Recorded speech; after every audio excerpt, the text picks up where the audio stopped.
Okay, and it's still loading on this other end.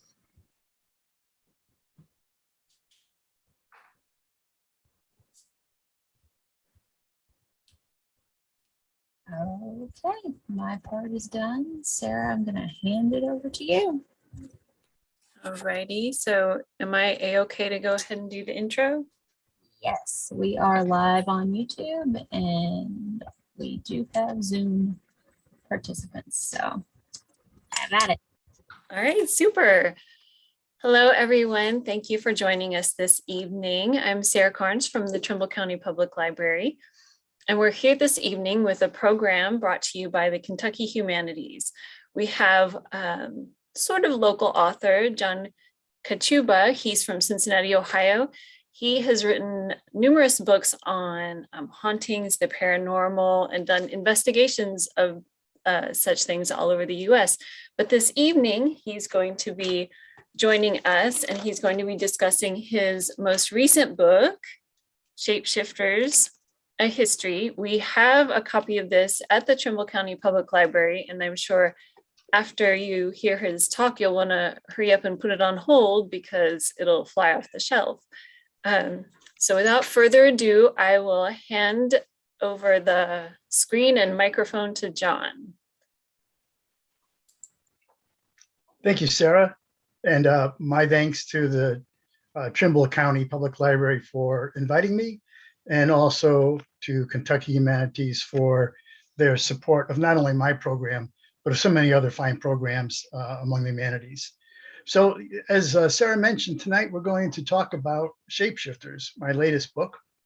And I'm going to be using a PowerPoint presentation. We'll go for maybe 40 minutes or so. And I hope that maybe afterwards, if there's questions, perhaps we can take some of those too. We'll see how that goes with the administrators here, if we can get that done. So anyway, I'm going to switch quickly to my PowerPoint.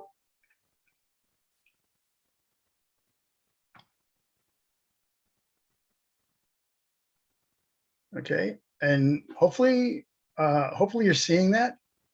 I'm not sure if you are or not, but I'm hoping you are. So this is the cover of the book, Shapeshifters, A History. And the first question that usually comes up is, what is a shapeshifter? So there's some definitions. I use a very simple definition, that a shapeshifter is simply a person who can transform from a human to animal, to another person, or to an inanimate object. And I want to make sure that we are sharing the screen right now. I am not 100% comfortable that we are. I'm not seeing it right off. That's what I thought. So I'm talking to myself here. Okay. Let me see.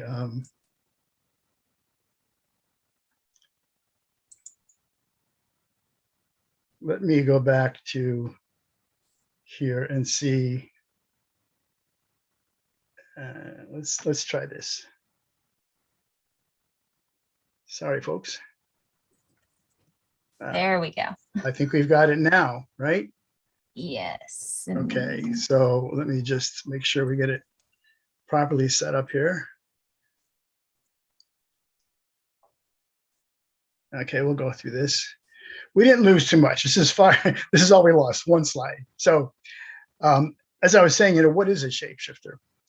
And the definition is very simple. It's a human being that can transform itself into another person, an animal, or sometimes even an inanimate object.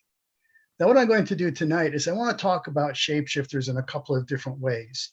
I want to talk about them as how they appear in religion, mythology, and folklore in cultures all around the world, and also how they appear in popular culture, literature, art, the movies, whatever. And I'm also going to talk a little bit about the psychology behind shapeshifters, and I'll explain more as we get into that. What you're looking at, though, is a picture of a Ukrainian shapeshifter called a Vedmak. We think of shapeshifters, we always think of werewolves or vampires, the two sort of quintessential shapeshifters. But as you see, there's hundreds of types that we've never heard of before.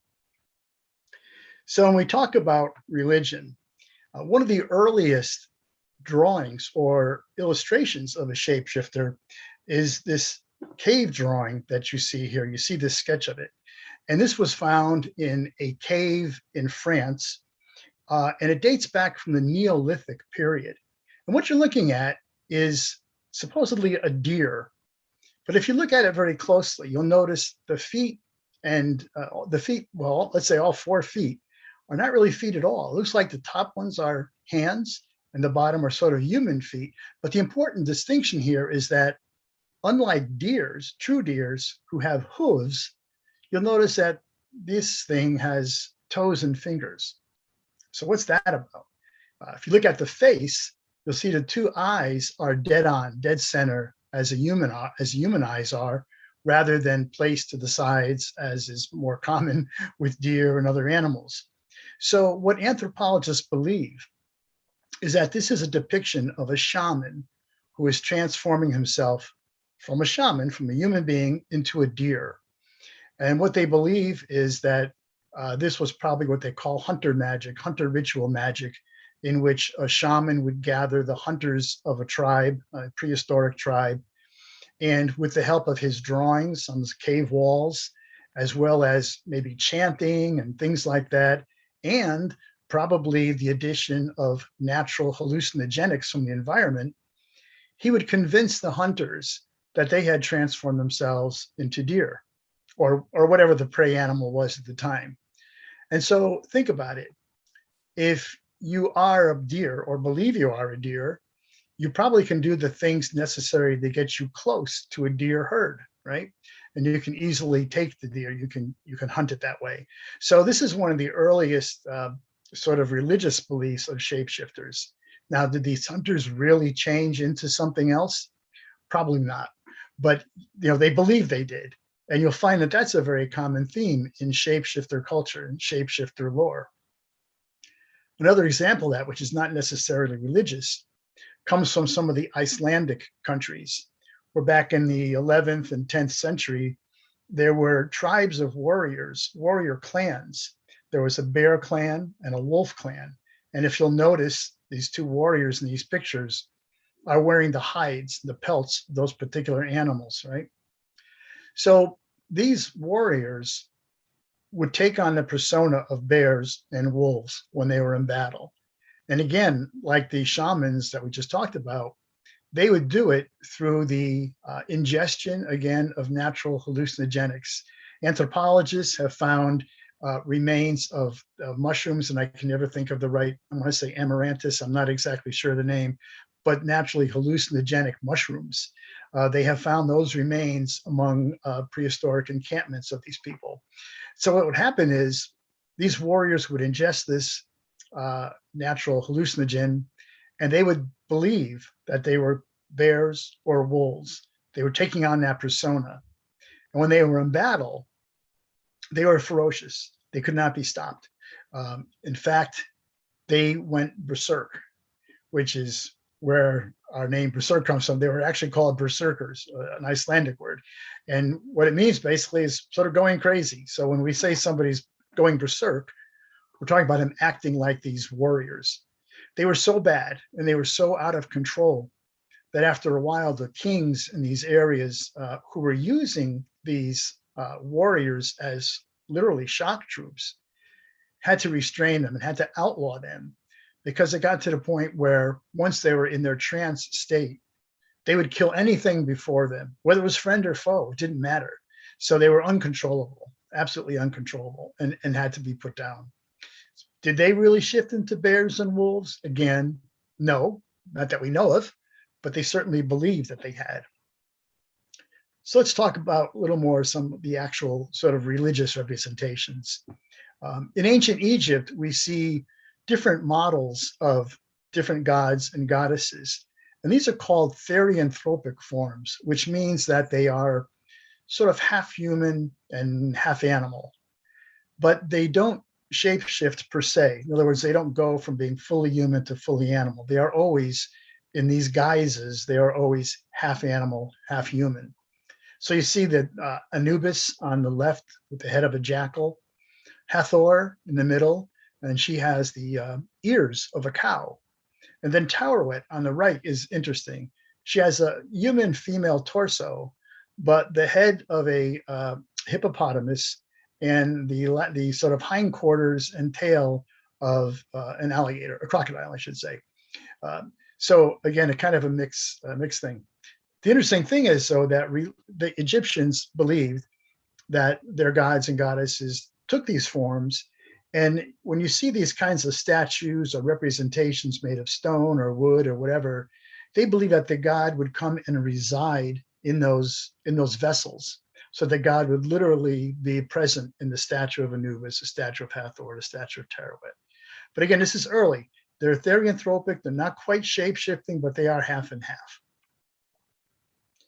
When we get to some of the more classical European religions, especially ancient Greek and Roman, we look at the mythology of these cultures and we find that there are lots and lots of shapeshifters. Ovid's Metamorphosis, for instance, is full of shapeshifters of all kinds, especially for the Greeks, Zeus, the supreme god. Zeus was a champion shapeshifter. And what you see here are two artistic representations of Zeus on the left as a bull carrying off Europa, and on the right as a swan having a, shall we say, a date with Leda. The idea behind this, when I first read about Zeus and understood the various forms that he took dozens of different forms, and it seemed like he always did it to have his way with a particular woman. And I thought to myself, well, that's a strange way. I mean, why would you do that? Until I realized that as the supreme god, the god of all gods for the Greeks, no human mortal could actually see him in his true form as a god without dying. It would be too much for him. His glory, his radiance, whatever, would simply be too much. So he literally had to transform himself into something else in order to enjoy whatever he was doing. But I find it odd that he always chose to do an animal instead of, he could have easily changed himself into another man. In fact, he did that at one point, but he did everything from an ant to various animals to a shower of golden rain. So a lot of different things. We find the same thing in Rome, since the Greek and Roman stories are essentially the same, simply different names for basically the same gods. One of my favorite stories from the Greeks is the story of Tiresias.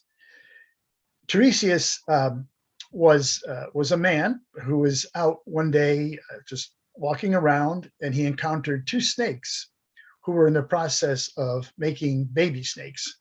And he had a rod in his hand, and he started to attack the snakes and beat them. And when he did that, he was suddenly transformed into a woman. I'm not exactly sure which god or goddess did it, but it was obviously done by the gods. Tiresias was a mortal. So he becomes a woman, and he lives for the next couple of decades as a woman. He has children, he marries, he has children, he has a successful life as, I believe, a wine merchant, but all as a woman. And then one day, Tiresias, now a woman, is out walking, and she comes across two snakes, just like years ago, who were making baby snakes. And she had a rod, and she started striking the snake, and instantly she was transformed back into a man, into Tiresias again, as an old man. And Tiresias went on to live an old life. But I think this is very interesting because, in a way, it sort of speaks to some of the issues we have today, some of the gender issues, the questions of transgender, the question of knowing exactly what your identity is and trying to find out your identity. And here we have a very, very early ancient shape-shifting story that is also gender shifting. So it's gender fluid, which I think is very interesting for its time. Another famous Greek story is the story of Lycaon. It's a very grisly story, but we believe this is where the term lycanthropy, which refers to being a werewolf, comes from the name Lycaon. So Lycaon was a king who basically thought he was in every way equal to the supreme god, Zeus. And so he thought that he could pull one over on Zeus. And if he could, that would show that he was more powerful. He was more intelligent, wiser than Zeus. So he must be therefore greater than Zeus. So his plan was to throw a dinner. And at the dinner, he was going to cook a special meal for Zeus and see if Zeus could guess what it was. But what the dinner was one of his sons who he had murdered and cooked up and served to Zeus. And Greek tales are, sometimes a little bit over the top. Zeus was no fool, and he was a supreme god, and he knew immediately what Lycaon had done. And so he cursed Lycaon, and he turned him into a wolf. And in this etching, you see Lycaon fleeing out the door, and he's got a wolf face already and claws and everything else. And for good measure, Zeus also burned Lycaon's kingdom down to the ground and just killed everybody there. So anyway, we have the term lycanthropy, the first werewolf from Lycaon. Now, interestingly, it's not just in some of these old classic religions that we see shapeshifting. We also see some actually in Judeo-Christian tradition. This quote that I'm not going to read the whole thing for you. You can read it as it's up here, but this comes from the book of Daniel. And basically, it talks about the king Nebuchadnezzar, who had run afoul of God, being cursed by God, and literally turned into some kind of a beast. We don't know what. I mean, the description there is pretty vivid. Nails like bird claws and his hair's like feathers. We don't know if he was turned into a werewolf or something else, but this is straight from the Bible, the Old Testament under Daniel. We also see some of this actually even in the New Testament. There's a theologian named Rolf van den Broek from the University of, I think, Utrecht in the Netherlands. But he translated a scrap of papyrus that's in the Morgan Library in New York.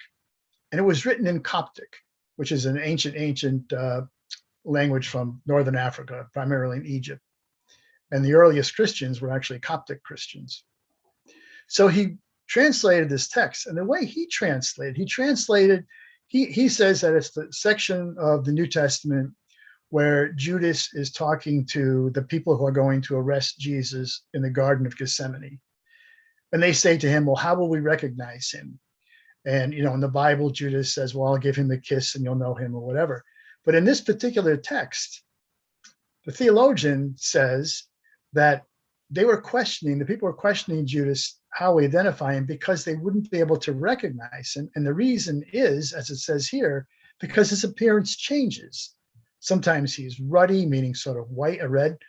Sometimes he's white. Sometimes he looks older, younger. They're basically describing a person who is able to shift how he looks, shift his whole demeanor. So was he a shapeshifter? Well, we don't know. But Origen, in the first century, also said something about Jesus, that he did not appear alike to all. Kind of a cryptic message, but what does that mean?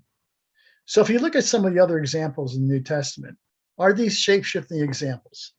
The famous story about the disciples on the road to Emmaus, a couple of days after Jesus has died. Now, these were disciples who spent the last 3 years with Jesus 24/7, wandering in the desert. And suddenly, as they're walking to Emmaus, they're joined by a person they don't recognize, an unknown person, who walks with them and talks with them all the way into town. And it's not until they get into Emmaus and then invite him to dinner, and he has dinner with them, breaks the bread, that they finally say, well, this is Jesus. They finally recognize him. Now, how is it that somebody they spent 3 years with in very close contact, close proximity, were unable to recognize him only 3 days or so after he died? Is it because, again, he hid his identity? Was he able to do that? And there's more examples. The Transfiguration is one, where Jesus goes up to the mountaintop and his disciples are down below. And as they look up, they see him become transfigured. He becomes this radiant light being, this really bright, sort of glorious kind of light. And it's blinding the disciples down below. They can't even watch it. They can't even see it. It goes on for a while, and then he descends from the mountain and everything is back to normal. He's like he always was. So what is the transfiguration? Is that shape-shifting? It's interesting to note that in Buddhism, the Buddha also transfigured twice in his life.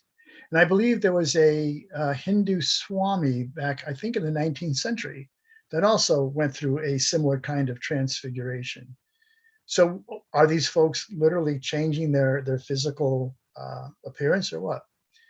Now, I have taken some, quite honestly, I've taken some flack, particularly from a Catholic journal that actually reviewed my book and didn't like what I was saying here about Jesus. But my thought was this, that if you believe Jesus was God and was able to walk on water, raise the dead, cure the lame, the blind, raise himself up from the dead, I would think that just transforming into something else wouldn't be a very hard thing for somebody who is God to do. So with that, I hope I've offended nobody out there.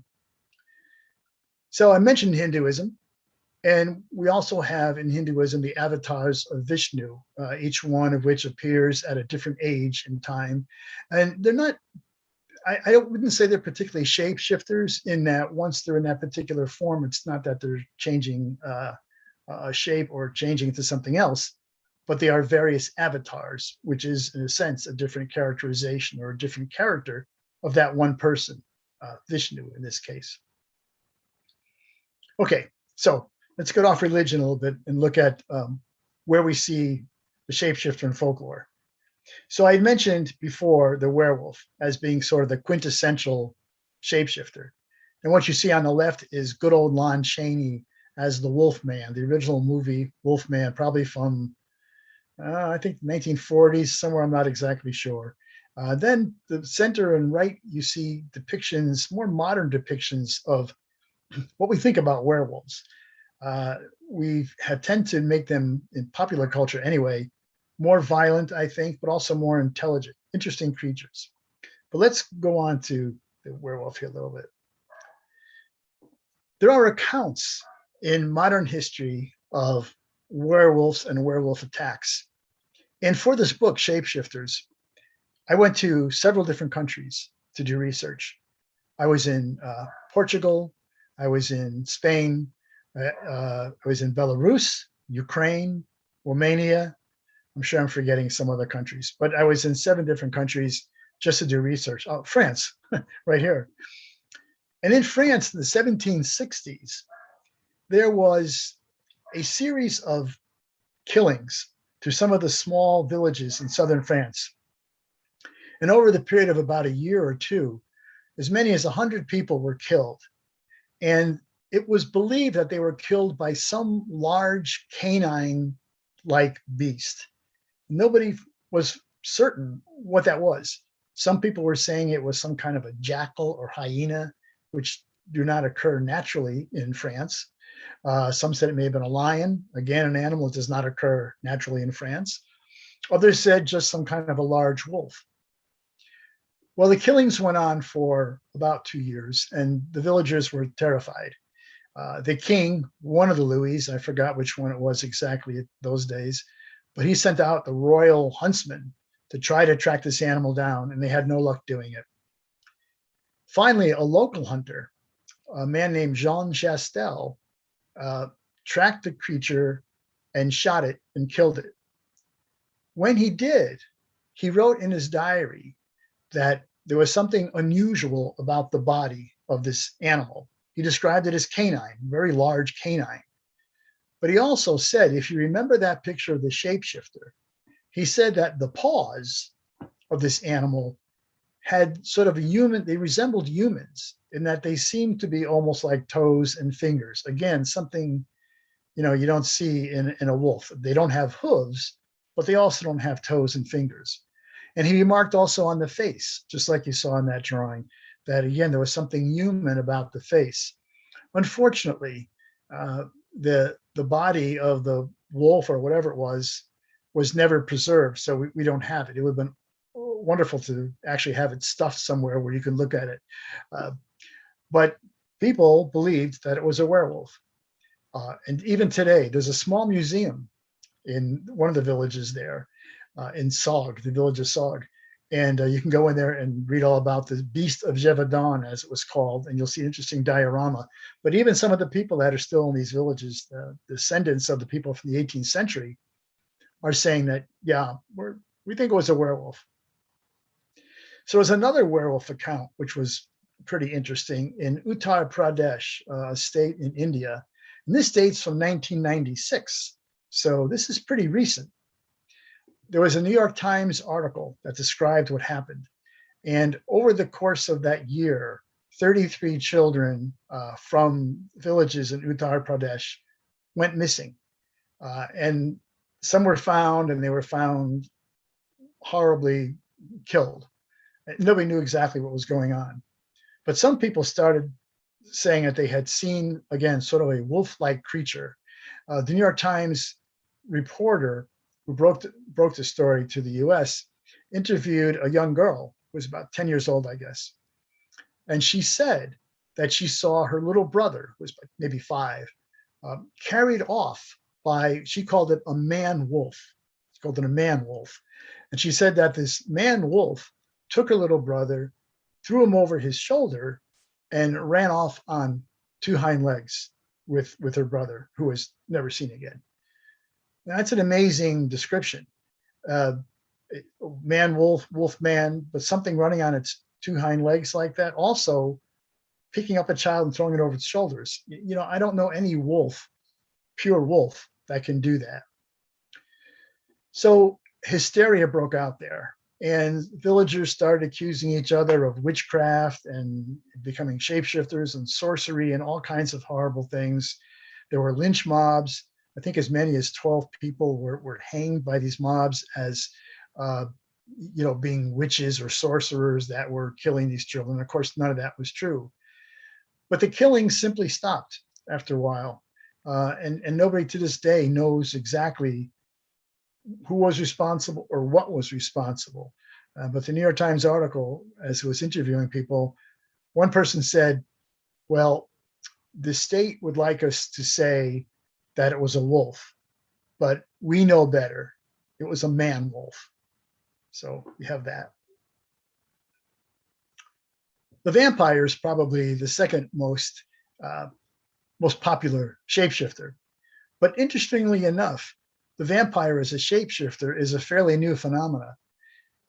The original vampire stories that go back to maybe the 16th century or so from Eastern Europe were about vampires who, were people who did not die. I mean, they lived off the life, not the life blood, but like the life essence, if you will, of the living. But they never did any kind of shapeshifting. In fact, they were described in old texts from that time period as being ruddy in complexion, in other words, very healthy looking, being robust, being somewhat, corpulent. And why not? They were feeding off people, right? But it wasn't until Bram Stoker wrote Dracula in the late 19th century that we see a vampire as a shapeshifter. There's a famous scene in there where Lucy, the heroine in this novel, is in her bed, and there's a bat trying to get into the window by her bed. Bat's just flying against the window, banging the window, trying to get in. All of a sudden, the bat disappears, and instantly, by her bedside, is Count Dracula. So the implication being that he was the bat and that he shifted. There's another great scene in that novel where the Count is actually seen climbing down the walls of his castle, but literally climbing down hand and foot, just on the wall, like head first down, like a squirrel. So again, shape-shifting into some kind of animal that could do that. So we see Bela Lugosi over there as the Count Dracula in the movies. On the far right, we see Buffy the Vampire Slayer, who was out to do her killing of vampires. Just like the werewolves, there's many accounts of vampire sightings, or I should say incidents. In the 18th century in Eastern Europe, there was a plague of vampirism that broke out, or at least suspected vampirism. People were dying. They were wasting away slowly and dying. And people were believing that they were being cursed and having their blood and life energy drawn out by vampires. So the Empress Maria Theresa at that time, because all that region was in complete panic, sent out the royal doctor with other people to investigate this whole phenomena, supposedly.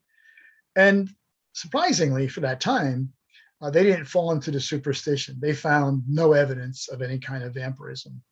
So Maria Theresa makes this proclamation that there is no vampirism in our region. There's no such thing. There are no vampires. And all the sightings stop. Apparently just because she said stop. There was a similar panic right in New England, here in the US, in the 18th and 19th century. And you're looking at the gravestone of Mercy Brown. And she was a young woman that lived in Exeter, Rhode Island. Her mother died from some kind of a wasting away disease. She died at a fairly young age. Mercy's older sister also died from the similar disease. She had a brother who became very sick and started to waste away, began to waste away. They sent him west, I think out to Colorado, to get healthier air, supposedly, to cure him. That didn't work, so he came back home to Rhode Island, literally to die. He was still alive when Mercy herself dies. So now the entire family, with the exception of the father, I don't know where he is, but they're all dead except for the brother who is now dying. So the belief arises that all these deaths were caused by vampires, and that the vampire was Mercy Brown, the daughter, that she was somehow living off the life force of her family and draining it off and killing them. So this is a true story. This is amazing. It was actually covered, the news coverage was in the Providence Journal. You can look it up and you'll find this amazing story. There was a reporter from the Providence Journal that went along with Mercy's father and some townspeople to Mercy's grave, where they exhumed her body and they cut out her heart. They burned the heart to ashes, and they mixed the ashes in some kind of a potion that they then fed to her brother, thinking that somehow that would cure him. If a vampire was killing everybody, maybe getting the vampire back to him would save him. Well, it didn't work. He died too. But what happened as a result of that is all throughout New England, people started seeing vampires and accusing people of being vampires. And when somebody dies from some wasting away disease, saying it was from vampires. Now, the odd thing is, the wasting away disease, they called consumption. We know it as tuberculosis. But even in those days, 19th and 18th century, they knew what tuberculosis was. They knew it was a disease, yet they were still willing to believe that vampires were behind that. And so it got to the point where, again, people were opening graves and decapitating corpses, and just, it was terrible until it, again, just basically abated on its own after a period of time. Today, there are vampire communities. There's at least two in New Orleans and Buffalo. Now, the people that are in these communities will call themselves sanguinarians rather than vampires. And they don't go around attacking people. They don't go around biting anybody in the neck, but they do believe that they need human blood to live.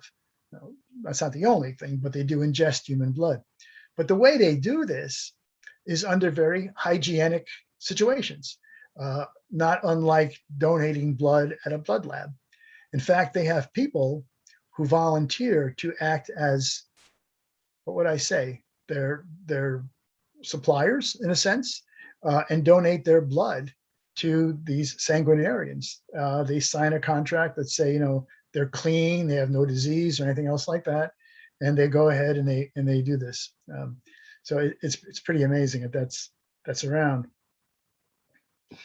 So I was talking about vampires, and I can't talk about vampires and not talk about Dracula. The question, Dracula, real or myth? Well, so we know that Dracula, as a Count Dracula, was an invention of Bram Stoker in the book Dracula. But there was a prince in Transylvania, part of Romania, back in the 16th century, named Vlad Tepes. And at the right you're looking at a statue of Vlad. Vlad Tepes was also known as Vlad Tepes Dracul, which in Romanian, depending on who you talk to, it means either dragon or devil. So that name was applied to this prince as well, and to his father.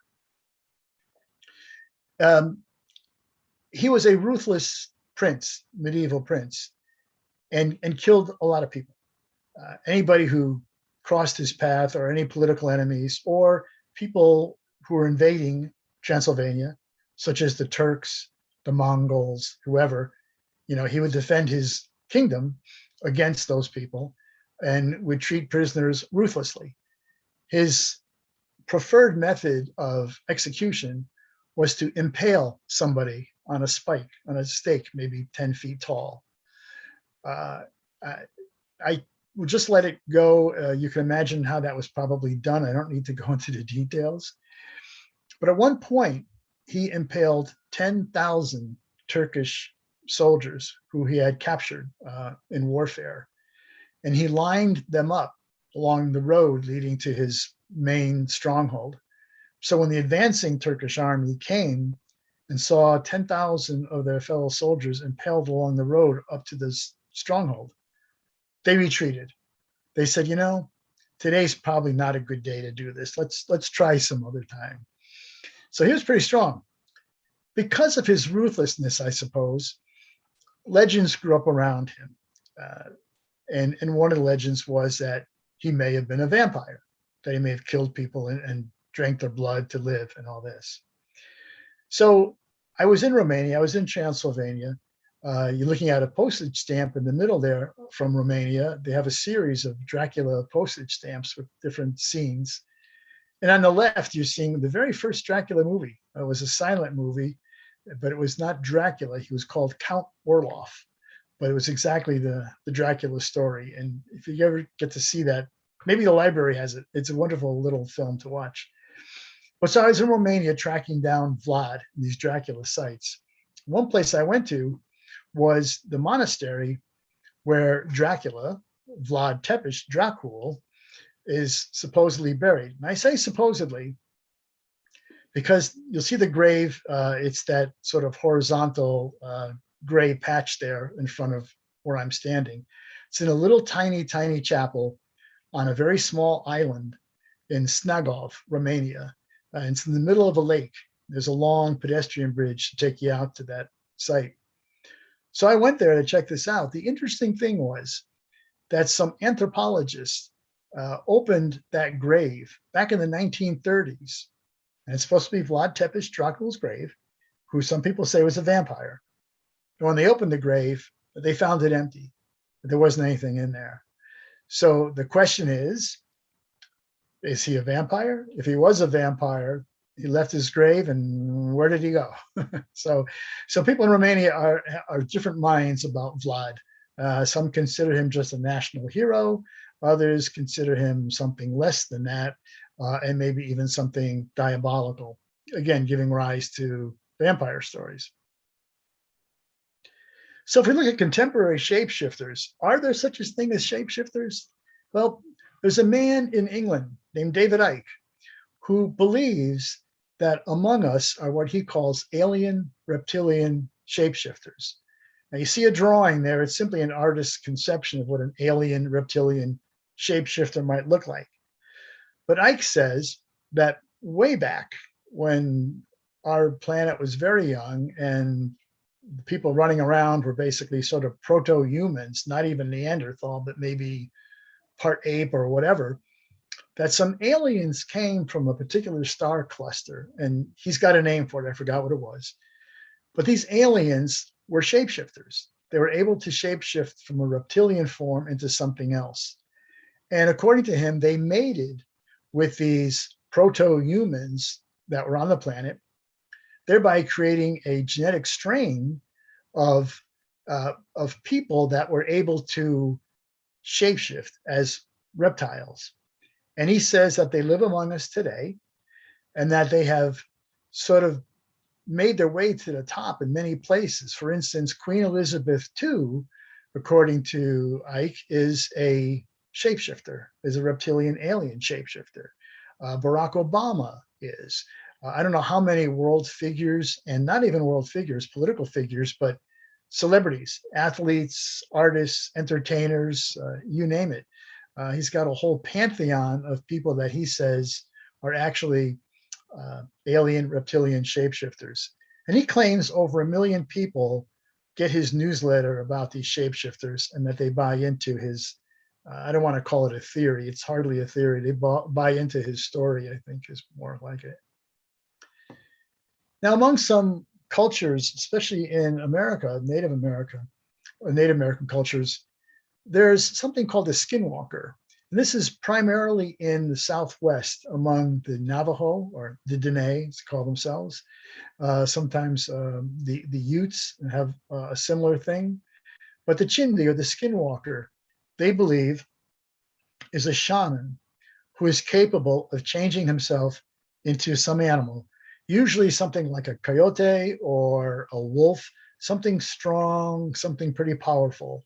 And the only purpose to do that is that you summon a skinwalker basically to seek revenge on somebody else. The skinwalker is a killer. It will go and kill a person that has done you some wrong. However, if you have a skinwalker doing that on your behalf, then you eventually will fall prey to the skinwalker. It's kind of the way the deal works. So it's interesting that it's a popular belief among Native Americans in the Southwest, and they don't talk about it. They don't talk about it very much at all because they believe that simply by talking about it, they would bring the shapeshifter to them. So they don't want to do that for obvious reasons. I'm not going to say much about Japan. This is a very weird picture, right? But what I want to say is that Japanese culture has an amazing array of ghosts, all kinds of ghosts. Here in America, we have a ghost. Looks like a person, right? In Japan, there's millions of ghosts. And what you're looking at here are some representations of some of the ghosts. But the interesting thing is that in Japan, a lot of these ghosts are also shapeshifters. So a ghost will come back to haunt somebody or to seek revenge, but it won't simply be a ghost floating down a staircase wearing a sheet. It will transform itself into something else. The wife of somebody who he's trying to have revenge on, or the mistress, or something along those lines. The ghost will then exact its revenge and then revert back to its ghostly form and disappear. So I thought that was pretty interesting. And someday I think it's worth just doing a whole book on Japanese shapeshifters. But I can move on from here. Popular culture. This is just some of the sort of products that have to do with shapeshifting. There's a shapeshifter beer right in the center. You can see Mike and Ike's got a vampire on there. There's a werewolf beer. There's a werewolf ginger drink, ginger soda. There's all kinds of products that simply have the shapeshifter motif about them. We see them in literature, film, cartoons, toys, you name it. Even the Transformers, very popular kids' toy, are shapeshifters. They don't start off as humans, they start off as vehicles, right? But those vehicles shapeshift into gigantic robot heroes and then back into vehicles again. So the shapeshifter is very much with us. I guess the question is why? And that gets us into the psychology. One of the most famous books about shapeshifting is Dr. Jekyll and Mr. Hyde by Robert Louis Stevenson.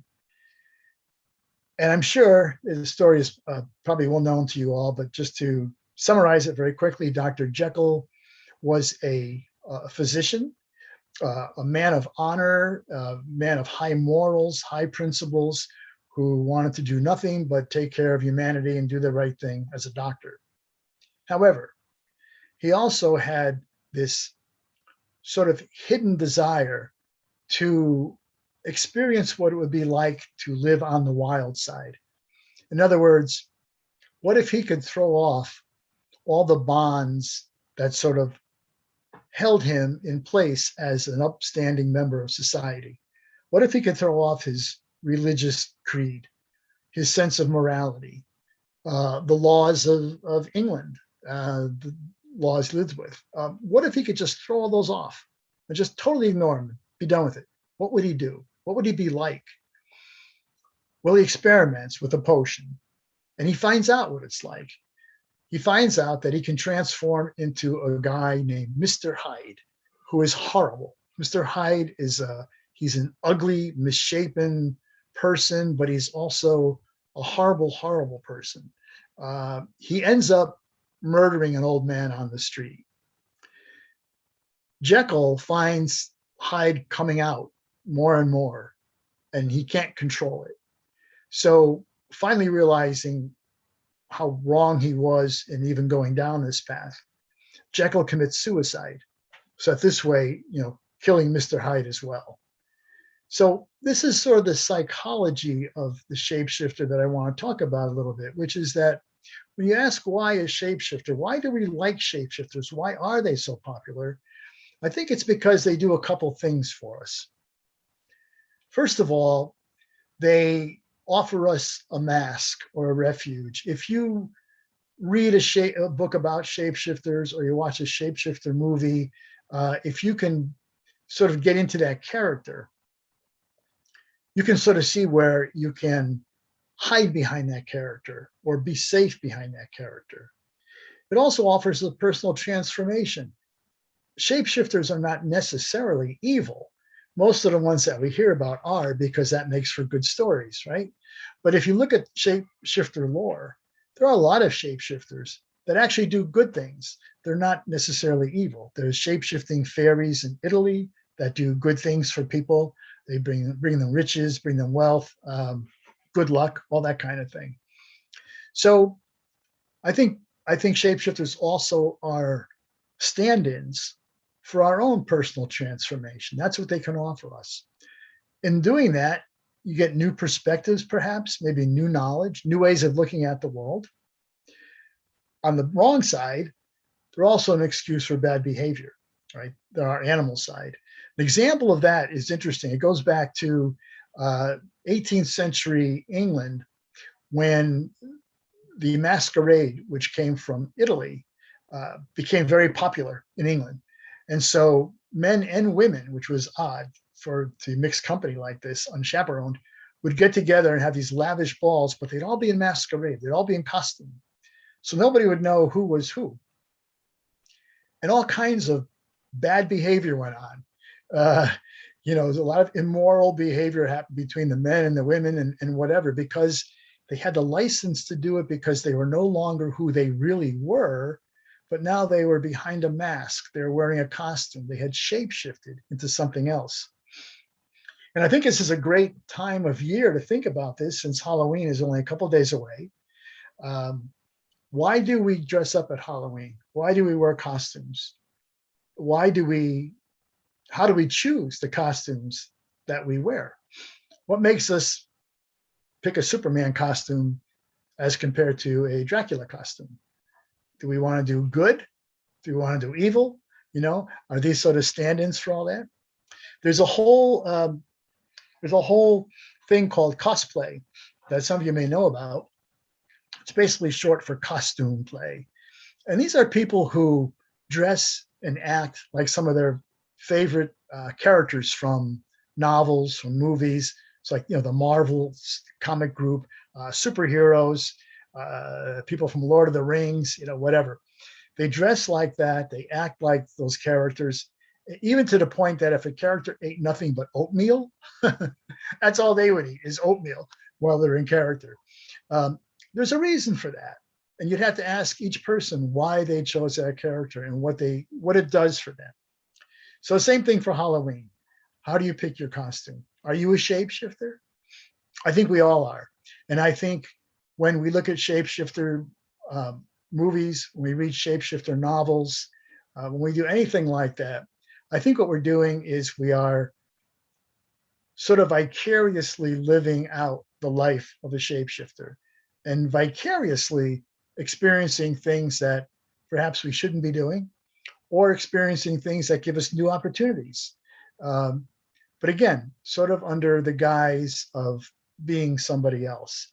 So I think the shapeshifter is popular, has always been popular, because it's a safe outlet. It allows us sort of a relief, opening a pressure valve in a way to indulge our fantasies in some sort of way, but not without, or I should say, without getting arrested or getting yourself in trouble. So I think that's probably it for the shape-shifting. I would just like to show you some of my books, the Shapeshifters in the middle there. The other books are also available pretty much in bookstores or online. And that is my website. If you're interested in learning anything more about me, everything's on there, my schedule, my books. There's a blog on there that I think you might find interesting. So with that, I'm going to drop out of this, and hopefully maybe if there's any questions, or I don't know if we have time for that, but if we do, that'd be great. I'd be happy to entertain those. There haven't been any questions popping up on Zoom, and I don't see any on YouTube either. Okay. All right. Should we wait? We have a little time. Should we wait a little bit and see if anybody would like to ask a question, or to the chat or whatever? I'm sure. Just a second. If we can.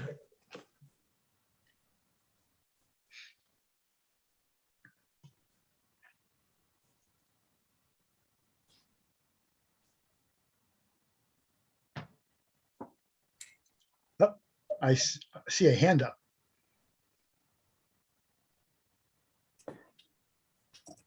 Okay, I'm going to go ahead and unmute. Okay. So they can just ask a question. Sure. Okay. All right, go ahead. All right. First of all, John, that was a wonderful, wonderful presentation. I really loved it. It's kind of like 5 o'clock in the morning. It was 4:30 in the morning in India when you started, and it's 5 o'clock now. So, but I thoroughly enjoyed my time. Now, one thing that I was just observing when you were talking about shapeshifters in Indian mythology, we have a lot of shapeshifters. Like maybe you know that for us Bengalis, we belong to West Bengal.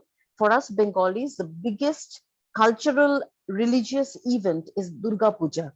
Now, Durga is a goddess, and she is always seen in the form of an idol made of clay, where she is slaying a demon. Now, this demon is called Mahishasura. Now, Asura means demon, and Mahish means buffalo. Now, this demon was also a shapeshifter, so he was a very tricky one. Whenever the gods wanted to slay him, he was like the king of the demons. So when the gods wanted to slay him, he would immediately change himself into some other animal, and he would just fly away from their clutches. Yeah, so Durga was brought in with all the weapons contributed by different different gods, and she was the one who was ultimately able to slay him. And when she slayed him, he took on the form of a Mahish, or a buffalo. That's why he was called Mahishasura. Now, in India, we just don't have one god. We have loads and loads of them. There's a pantheon of gods, like somewhat like the Greek gods. And we also have a pantheon of demons to counter them. Like you said, that Vishnu has a number of avatars, but Vishnu was a shapeshifter also, like there's this incident in Mahabharata, or there's this incident in the Puranas, that there was a long ago, there was this fight between the demons and the gods about a pot of Amrit. Amrit means a kind of potion which, when ingested, would give you immortality. So the gods were fighting it, and the demons were fighting for it. Now, the demons, strangely, proved to be a little bit more stronger than the gods, so that the gods were really scared that they would not really get hold of the Amrit. Now, at this point of time, the god Vishnu among them, he took up the form of a woman who was very pretty, very beautiful, very luscious. Her name was Mohini. And she went there, and the demons got distracted, and she just took the pot of Amrit out of there and gave it to the gods. So there are loads. And then you have Bhashmasura, who is an Asura again, a demon. but he has the power to turn anybody into bhashma. Bhashma means ashes. So that's there. Even our films, celebrate this shape shifting thing a lot. Like there is a film called Nagin, where the woman transforms herself into a snake. Not necessarily bad all the time, but sometimes for the good of humanity. There is this film called Junoon, where there is somebody who, I don't know what to call him. He's kind of like a were tiger. It's not a werewolf, but a were tiger, if I may use that term. So those are there. Now, shape shifting in India probably is rooted in the theory and philosophy of Maya. Maya, which means illusion. So everything is illusion. So even the form that you are watching, that is what they believe, that the form of anybody that you're watching might be something that it is not. So it can change anytime. So maybe that had something to do, that philosophy had something to do with the shape shifting business that is there, very much there in Hindu mythology. I can Yeah, only talk about Hindu mythology, being right. Hindu myself. Yeah. No, definitely. I So, think you're right. Yeah. yeah. I have another question. Uh, uh, I have a little bit of an audience here with me, and Anna would like to know, when you were researching Vlad, um, did the people there in Romania view him more as a villain or as a national hero? It depends on who you're talking to. Romania, Transylvania particularly, has a pretty sizable Hungarian ethnic population, because at one time that was Hungary. And I guess after, trying to think which World War, maybe World War One. After that, it became part of Romania. And Romanians, native Romanians and Hungarians aren't necessarily, how would I say it, aren't necessarily compatible. Hungarians frequently get the short end of the deal on a lot of things in terms of education, housing, employment. So when you talk about this, for people who are native Romanians and identify as Romanians, I would say Vlad is probably regarded as a national hero, because in fact, he did preserve his country against onslaught from outside invaders. Like I said, he did it ruthlessly, but probably no more ruthlessly than any other medieval prince throughout Europe. I mean, these guys were not gentlemen; they're pretty ruthless. So they would consider him a national hero.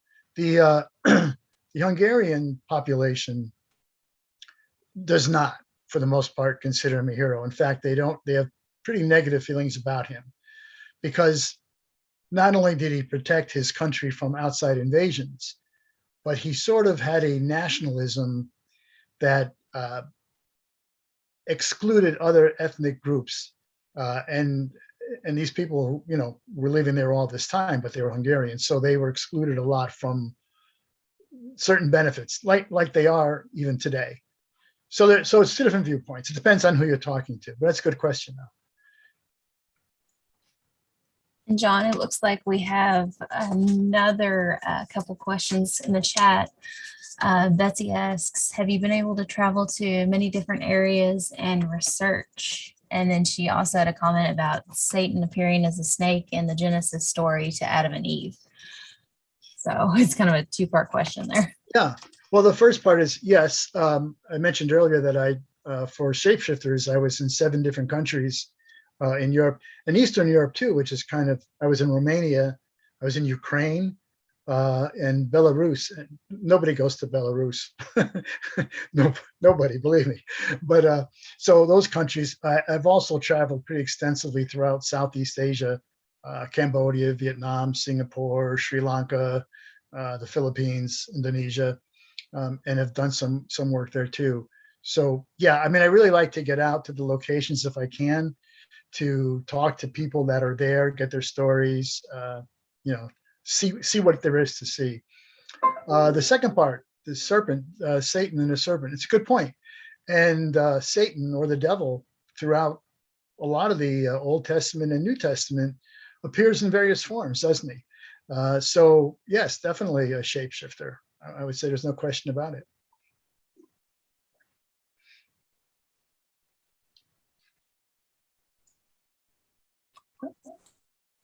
Anything else from anybody? I'm not seeing anything on the YouTube end.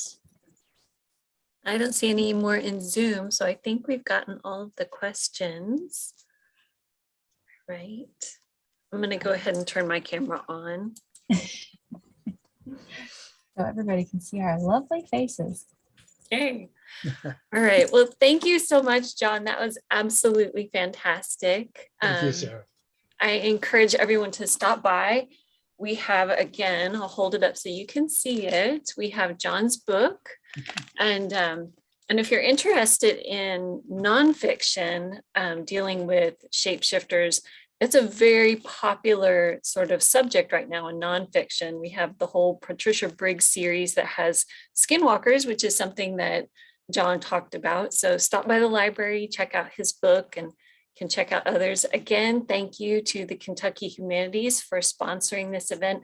And thank you so much, John, for spending an hour with us. That was absolutely fascinating. Well, I'm glad we finally got a chance to do it. Yes, yes. Thank you very much.